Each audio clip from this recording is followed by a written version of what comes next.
പവിത്രം സീരിയലിന്റെ ഇന്നത്തെ എപ്പിസോഡ് തുടങ്ങുമ്പോൾ വേദ മാഷിനെ കാണാതായത് മുതൽ ശ്രീകാന്ത് ചെയ്തു കൂട്ടിയ ഓരോ കാര്യങ്ങളും വിശദമായിട്ട് തന്നെ വിക്രമിനോട് പറയുകയാണ്. എല്ലാം കേട്ട് കഴിയുമ്പോൾ വിക്രം ചാടി എഴുന്നേറ്റ് ശ്രീകാന്തിനെ അടിക്കാനായിട്ട് പോകാൻ ഒരുങ്ങുമ്പോൾ വേദ പറയാ, നിങ്ങൾ എങ്ങോട്ടായി പോകുന്നത്?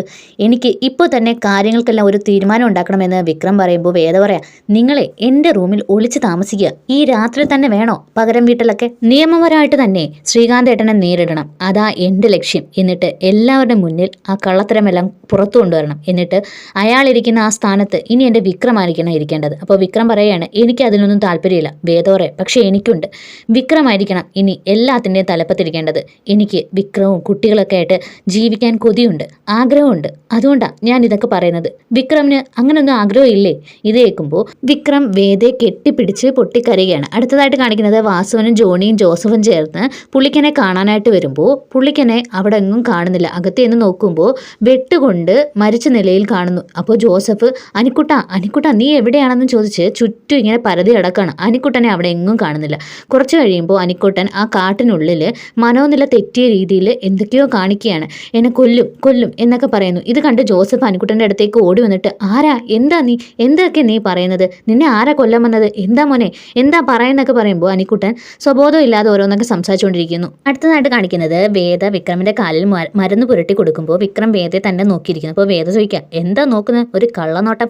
വിക്രം പറയാം, അത് പിന്നെ കള്ളനായിട്ട് ഈ റൂമിൽ ഒളിച്ചിരിക്കുകയല്ലേ, അതുകൊണ്ടായിരിക്കും അങ്ങനെ തോന്നുന്നത്. അപ്പോൾ വേദ പറയുകയാണ്, ഈ മരുന്ന് വെച്ച് കെട്ടിത്തിരുന്നത് ആരെങ്കിലും കണ്ടാലുള്ള അവസ്ഥയൊന്നും ആലോചിച്ച് നോക്കിയാൽ. അപ്പോൾ വിക്രം പറയാണ്, ഞാൻ എൻ്റെ ഭാര്യയെ ചേർത്ത് പിടിച്ചിട്ട് ഒരു ഫോട്ടോ എടുത്തോ എന്നിങ്ങനെ ഞാൻ പറയും. അപ്പോൾ ഇത് കേട്ടിട്ട് വേദ പറയും, എനിക്ക് പിന്നെ ഇപ്പോൾ ഒരു ഓർമ്മയ്ക്കായിട്ട് നമുക്ക് കുറച്ച് ഫോട്ടോസ് എടുത്ത് വെക്കാം എന്ന് പറഞ്ഞ് വേദ വിക്രമായിട്ട് കുറേ സെൽഫി ഇങ്ങനെ ചേർന്നും കെട്ടിപ്പിടിച്ചുമൊക്കെ സെൽഫി എടുക്കുന്നു.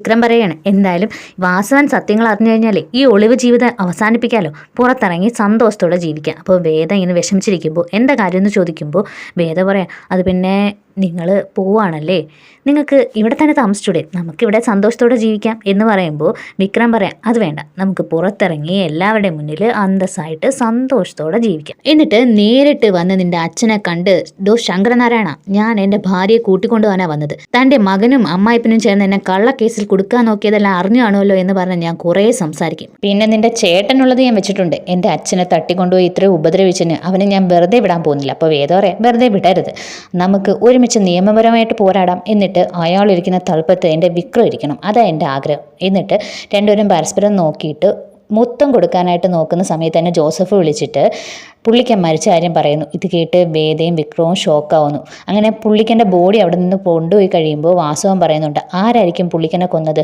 എന്തായാലും പുള്ളിക്കൻ സത്യം പറയരുതെന്ന് കരുതി മനഃപൂർവ്വം ചെയ്തതാണ്. അല്ല, നിങ്ങൾ രാത്രിയിൽ എവിടെ ആയിരുന്നു എന്ന് ചോദിക്കുമ്പോൾ ജോസഫും ജോണിയും പറയും, ഞങ്ങൾ കുറച്ച് അധികം കഴിച്ചുപോയി, ഞങ്ങൾ സാറ് വിളിച്ചപ്പോഴാണ് എഴുന്നേറ്റത്, പിന്നെ അനിക്കുട്ടൻ ഉണ്ടായിരുന്നല്ലോ, ആ ഒരു ധൈര്യത്തിലാണ് ഞങ്ങളിരുന്നത്.